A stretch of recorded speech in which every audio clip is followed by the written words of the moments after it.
So yun lang. So maraming salamat. Thank you.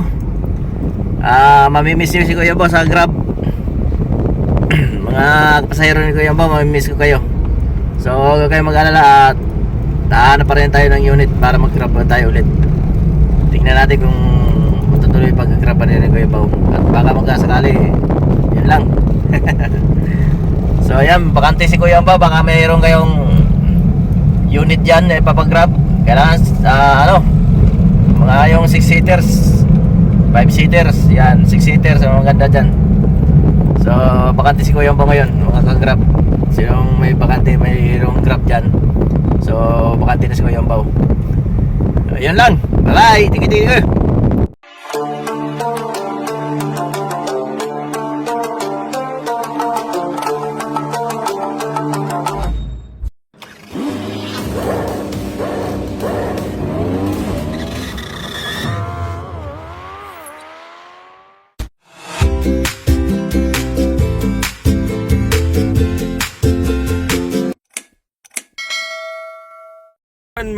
Magandang tanghali. Hindi maganda kay Kuya Bo. Bad na araw na Kuya Bo ngayon. So ayan, magandang hapon sa atin lahat. Update lang si Kuya Bo sa ating araw ngayon. So ngayon medyo pangit ang balita. Dahil hindi maganda ang ating biyahe. Wala nang biyahe si Kuya Bo. Ano yun? Tara, let's go. So ayan, magandang hapon sa atin lahat. Mga kalungkot na balita mga Kuya Bo. Tumawag na yung may-ari ng sasakyan. So ito yung sasakyan na ito, hindi sa akin. So totally ngayon nasa biyahe si Kuya Bo. So nag-usap si utol ng may-ari. Yung utol ko yung may-ari ng sasakyan. Pero hindi ko alam kung anong transaction o binibenta niya ng sasakyan. So ngayon, uuwi na ako ngayon kasi tumawag sa akin si utol na kukunin na daw yung sakyan. Parang bininta niya yata yung sakyan kasi masakitin na dami ang problema. Kaya wala na tayong biyahe ngayon, uuwi na ako. Wala na tayong biyahe, yun lang. So uuwi na ako dahil doon na maghihintay yung kukuha ng sakyan doon sa Malabon. Kaya nakakalungkot, wala na tayong biyahe. Walang problema kung ano na tayo diba? Hanap na lang tayo ng ibang trabaho. So Kuya Bo naman ay bilang isang driver, hindi naman tayo mawala ng trabaho. So katawan na lang susuko sa atin, diba? Kaya don't worry Kuya Bo, marami tayong trabaho. Tama lang yun kasi medyo mahina matumal naman yung biyahe ngayon. Napakapangit ng biyahe ngayon kasi sobrang traffic. Maraming pasahero, kaso lang tatalunin dyan sa gas dahil napaka-traffic. Yun lang sa akin na pangit ang biyahe ngayon. So minsan may maganda, pero lamang talagang pangit ang biyahe. Kaya shout out din sa mga taga-grab ko. So Kuya Bo ay wala na tayong biyahe, so wala na tayong pa-vlog. So yung pagpa-vlog ko continuous pa rin yun. Kahit wala na ako sa Grab, kahit wala na ako sa biyahe sa Grab, continuous pa yun pa rin ang aking pag-vlog. Siguro yun ang way na Panginoon para tuloy ko na yung pag-vlog. Kaso wala akong may content na maganda. So basta yun ang ating araw ngayon ay medyo masaklap dahil tinanggalan na tayo ng pag-grab. Kinuha na yung sakyan ni Kuya Bo. So, wala na, bininta kasi yung sakyan yun. Bininta na kasi doon sakyan na meron nang kukuha, kaya wala na tayo pang biyahe.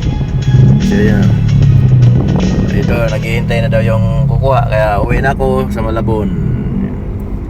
Okay lang, at least marami naman trabaho dyan nag-aabang kay Kuya Bo. So bilang isang pag-grab, dagdag experience na rin yung kay Kuya Bo.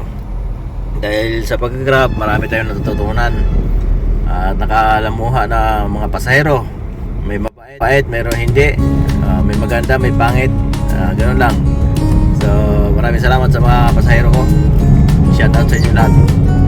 At ganoon talagang buhay. So wala man tayo sa sakyan kasi hindi ko naman sasakyan talaga to. Baka may panahon pa na magkaroon tayo ng sakyan, no? Di ganun lang ano ng Panginoon. Kasi mga plano ng Panginoon na Kuya Umbao wala tayong sakyan. So ibalik ko na yan sa may-ari.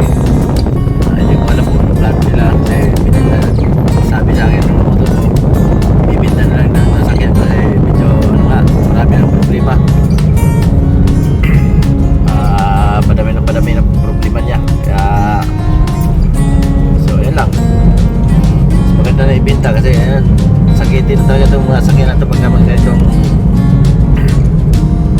taon, mga edad niya. Sa 5 years na kasi nalagit eh.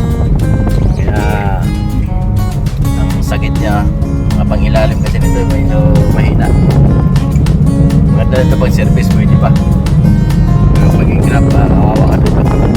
Dami na yung papagawa. So yun lang, uwi na ko yung bao. Update nyo lang ang update ko sa araw to. Thank you. Maraming salamat sa Panginoon at niligtas tayo sa ating pagbiyahe sa pag-grab at hindi tayo perdihan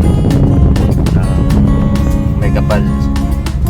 Ito, yun po ay dagdag na experience. May natutuhan pa tayo sa ating pag-drive kapag grab at marami tayo naalamuha na mga pasahero. Alright, thank you. So bukas wala na tayong biyaheng grab. Yun lang, tambay tayo. Plano tayo kung ano bang trabaho na pagtrabaho ni Kuya Umbao. Okay, kaya pa naman ni Kuya Umbao magtrabaho. So yun lang. So maraming salamat. Thank you. Mamimiss nyo si Kuya Umbao sa grab. Mga pasahero ni Kuya Umbao, mamimiss ko kayo. So huwag kayo mag-alala at tahanap pa rin tayo ng unit para mag-grab tayo ulit. Tingnan natin kung matutuloy pag-grab pa rin ni Kuya Umbao. At baka magkasakali, yun lang. So ayan, bakante si Kuya Umbao. Baka mayroon kayong unit dyan papag-grab. Kailangan mga yung 6-seaters, 5-seaters, yan, 6-seaters, mga ganda dyan. So bakante si Kuya Umbao ngayon, mga ka-grab. Sinong may bakante, mayroong grab dyan. So bakante na si Kuya Umbao. Yun lang, bye bye, thank you. At siyempre, bago tayo magtapos, baka hindi ka pa nakapag-subscribe kayo sa YouTube ni Kuya Umbao, please subscribe and pindutin yung notification bell para updated kayo sa akong mga videos na walang kakwenta-kwenta pero kay Kuya Umbao mahalaga. Ayan, at walang pag-exit ng ads para makatulong kayo lalo sa kinumiya ni Kuya Umbao. Alright, thank you. Yahoo! So ayan nga, chine-check up na ng kukuha ng sasakyan kasi kukunin na nga ngayon na tinitingnan niya yung loob. So medyo nalungkot na si Kuya Umbao dyan, parang nagpapaalam na ako sa sasakyan na aking dala kasi mamimiss ko siya na kukunin na siya ng may-ari na kukuha kasi dinispatch na ni Utol. Kaya nalulungkot ako ng konti. Ay wala naman ako magagawa kasi hindi naman sa akin yung sasakyan. So magtambay muna tayo. Ayan, tinitingnan na kukuha ang sakyan. Kukunin niya na yan, iabot ko na yung susi sa kanya. Pag inabot ko na yung susi sa kanya, wala na, babay na pula. So ayan na nga, inaabot ko na sa kanya yung susi kasi nalulungkot na ako dyan. Napapicture na lang kami para masouvenir naman at maalala ko ang aking dinadalang kutsi na pula. Alright, bye. Ang inspirasyon sa buhay, kasama ang lahat, walang iwanan tunay sa brother. Puno ng kwento at ngiti, bawat kahit taglay, ang iwan ng pakikiisa. Kapagmamahalan ang ating misyon, Kuya Umbao sa puso, walang hanggan.